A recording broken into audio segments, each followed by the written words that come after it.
Maglagay kayo nito sa inyong mga wallet at tiyak na kayo ay uulanin ng swerte.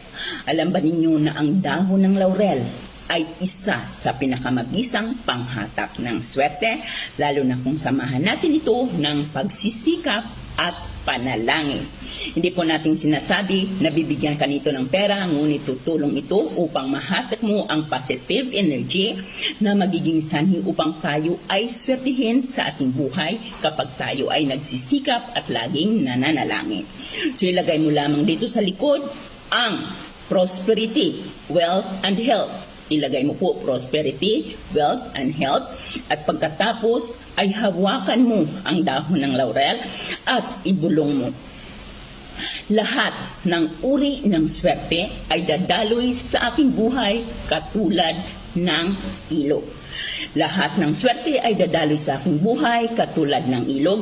3 beses mo po itong bibigkasin at pagkatapos ay ilagay ninyo ito sa inyong mga pitaka. So dito po natin ito ilalagay. Maaari natin ilagay dito sa gitna ng ating mga pera or maaari din namang dito sa gilid. Ngunit mas mainam kung ilalagay ninyo ito sa gitna ng inyong mga pera at palitan ninyo ito sa araw ng Huwebes.